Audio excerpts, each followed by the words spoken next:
गैर है वही है एक दिल का यार जानी दिल में मेरे यही है सुबहान मैया रानी सबका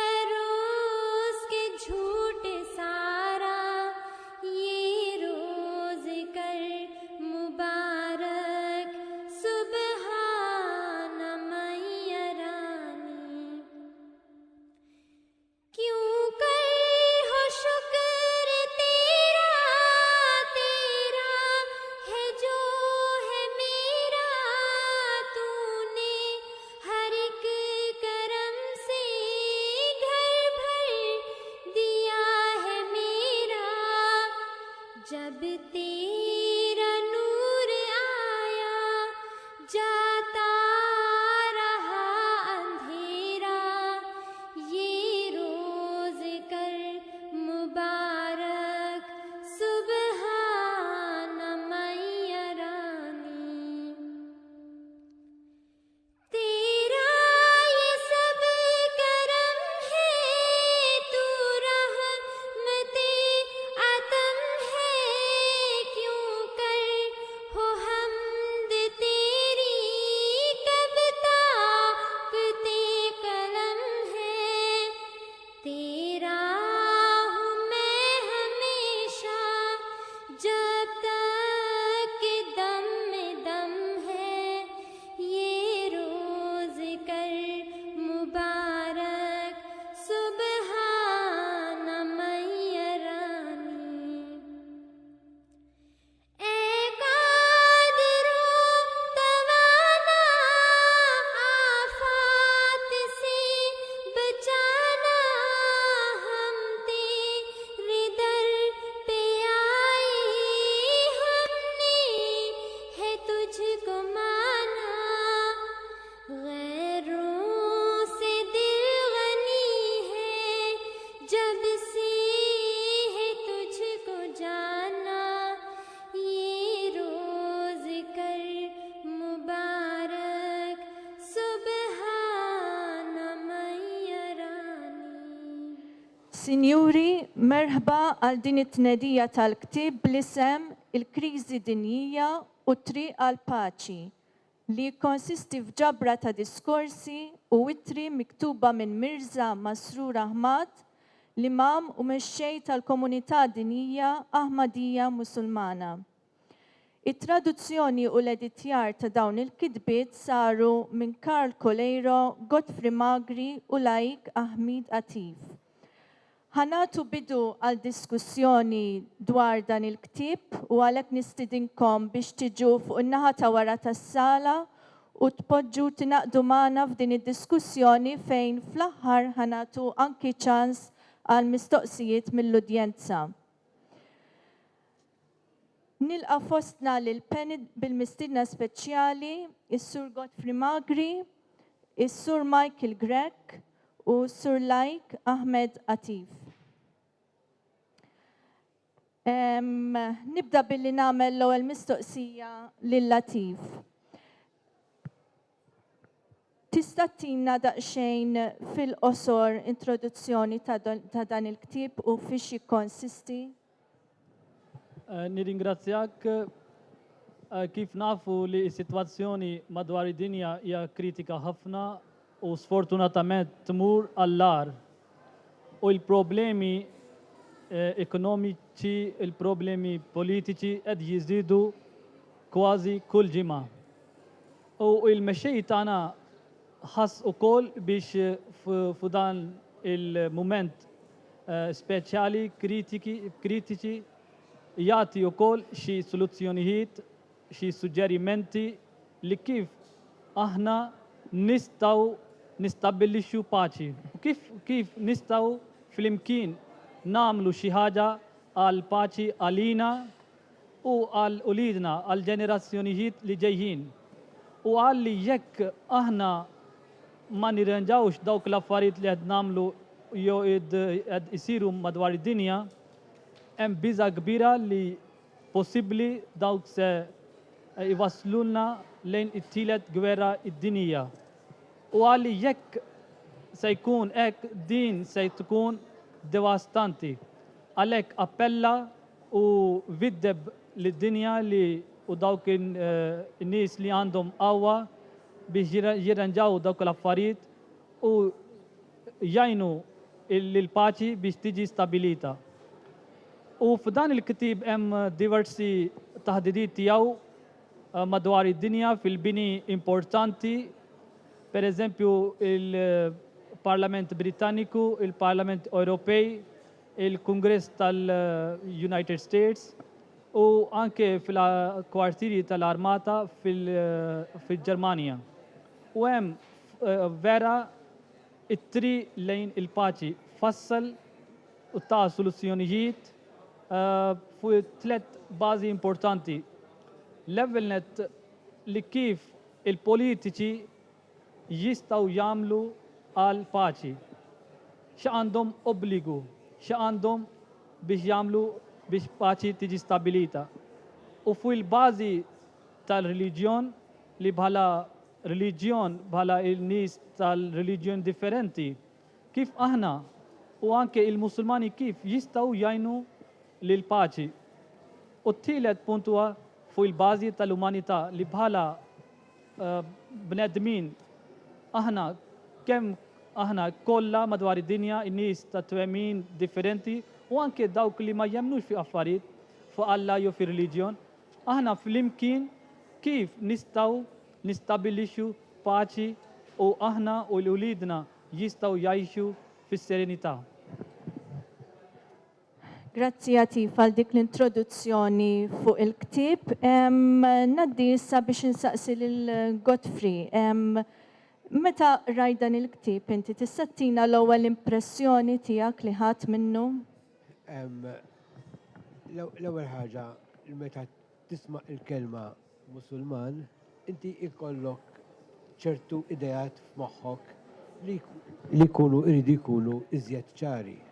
Per eżempju, ma nafx jiena hawn xi ħadd li qara in-National Geographic Magazine ta' dax-xahar fejn għandek studju fuq in-Niġerja fejn inti għandek ħafna qtil, ħafna mibeda, ħafna terrorizmu, id-deskrizzjoni li għajlek il-biċċiet tal-laħam tan-nies li mwelaw u inti tara mbagħad l-Aħmedija Musulmana illi lan tagħha huwa paċi biss. Hemmhekk tara d-differenza bejn min hu terrorista u min jobot biex ngħidu hekk l-umanità kollha għal min irid il-paċi tant veru il-motto tal-Aħmedija huwa imħabba għal kulħadd u mibeda lejn ħadd. Issa dawla huma l-Aħmedija l-ewwel nett it-talim tagħhom huwa talim ġenwin, mhux talim wieħed idawru l-emmolaw imma jimxu fuq il-Quran tal-profeta u huma jagħmluh kif iżommuh ġenwin kif inhu. Ħaġa oħra hija illi toġobni hija illi huma jgħidu illi jekk inti qiegħed f'pajjiż għandu jkollok il-lealtà lejn il-pajjiż li qiegħed fih. Jekk inti ma tridx li tkun leali lejn il-pajjiż, itlaq minn dak il-pajjiż u mur minn fejn ġejt. Dan qegħdin nitkellmu għal min għal nies li jiġu minn pajjiżi oħra u dan kollu. Jiġifieri allura hawnhekk issa u mbagħad tagħha nitkellmu dwar il-paċi. Mirza Masrur Ahmad tkellem ħafna u kiteb ħafna ittri nibdew mill-Papa, lill-President tal-Amerika, l-Indja, iċ-Ċina, lil Franza. Dan u kollha kitbilhom ittri li f'kull ittra hemm xi punt importanti li forsi jinsemmi ħiżet il-qudiem. Michael, indur fuqek l-ewwel impressjonijiet tiegħek meta qrajt dan il-ktieb. Le, huwa ifhimni, ovvjament ktieb interessanti. Naħseb li semma Godfrey l-affarijiet joħorġu kollha. Forsi li nista' ngħid huwa ktieb ottimist ħafna, sa mhux ħa nidħol xi ħaġa pożittiva jew negattiva. Atif, naf li dan il-ktieb ġi tradott tal ħafna lingwi. Għaliex taħseb illi kien importanti li l-kitba tal-imam jiġi tradott tal-Malti u publikat fi ktieb? Naħseb li aħna nemnu li il-messaġġ għandu biex iwassal għax dan huwa bżonn tal-żmien. U aħna qed naħdmu biex dan il-messaġġ jassal għal kulħadd kemm nistgħu. U anke fil-pajjiżi differenti madwar id-dinja dan il-kitib nippreżentawhom fil-lingwi tagħhom biex jistudjaw u jekk nistgħu nirranġaw dawk l-affarijiet. U aħna nemmnu li meta il-komunità tagħna taħdem ukoll f'Malta u jridu biex nagħtu dan il-messaġġ, dawn is-suġġerimenti, dawk l-affarijiet li flimkien nistgħu naħdmu fuqhom bil-lingwa tal-pajjiż sabiex in-nies jifhmu sew u wkoll iħossu komdu meta jaraw il-kitib bil-lingwa tagħhom. Għax nemmnu li aħna meta f'kull pajjiż il-komunità tagħna teżisti, aħna inħobbu dan il-pajjiż u nħobbu il-lingwa tal-pajjiż. U jridu biex ikoll ninservu il-lingwa tal-pajjiż. Għalhekk aħna fl-aħħar qed naħdmu ħafna biex dawk l-affarijiet li għandna fil-lingwi differenti naqlbuhom lejn Malti biex in-nies ta' Malta li verament iħobbu l-lingwa tagħhom jaqraw dawk l-affarijiet fil-lingwa tagħhom, tal-lingwa tal-pajjiż. Qabel inkomplu nfakkarkom li l-ktieb qiegħed jitqassam b'xejn fuq l-istent tal-komunità Aħmadija li jinsab fit-tarf ieħor tas-sala. Ħanamel kumment u mistoqsija, Michael, għalkemm id-diskorsi u l-ittri tal-imam ġew miktuba għal diversi okkażjonijiet fejn hu kellu jindirizza mexxejja politiċi u reliġjużi, inħoss li l-messaġġ tiegħu jista' jappella l-firxa u jista' ta' qarrejja, inkluż minn ma jappartieni għall-ebda reliġjon. Taqbel ma dan u kemm taħseb li l-qarrija Maltin għandhom isibu dan il-ktieb interessanti u jappella lihom? Le, naħseb preġu tal-ktieb u preġu tal-diskorsi huwa li ma kif għattint ma jappellax għal nies illi għandhom twemmin Iżlamiku biss, għas għal nies illi bil-fors għandhom xi twemmin. Tajjeb, il-firxa tiegħu hija speċi hija biex nuża frażi reliġjuża tal-reliġjoni li nappartieni għalija għan-nies, kif kienu fakkarni f'ħafna enċikliċi tal-papijiet ta' wara l-Konċilju li jappellaw għan-nies ta' rida tajba. Kemm huwa relevanti għan-nies tal-Maltin jew le? Nasbu relevanti għal kulħadd, mhux għal Maltin biss. U relevanti għal numru ta' affarijiet. Rilevanti anke bħalmat jappella, iwassal, jipprova, naħseb dan ton huwa importanti li u qed jitkellem ħafna mid-diskors qed isiru f'kuntest western hawn kif tabbatajt tal-punent.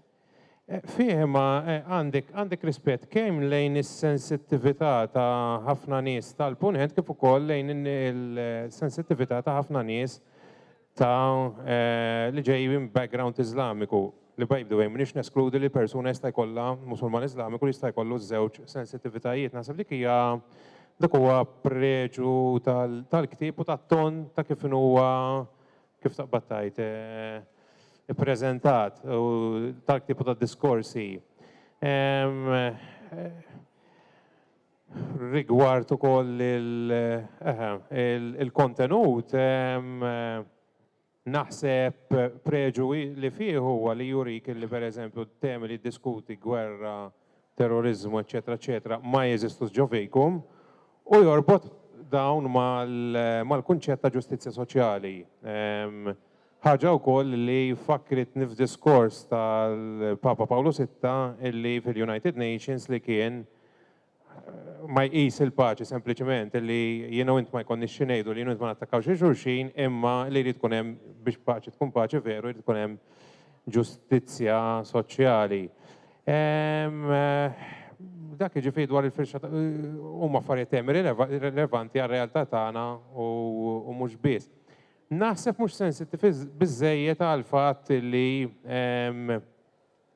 minna l-oħra, waqt li bħalmat huwa sensittiv dwar il-ġustizzja soċjali u rabta mal-paċi, dwar il-fatt li l-fasla kapitalista tal-ekonomija globali minna nifisa jista' jkun li timbotta biex ċertu realtà aggressiva teżisti.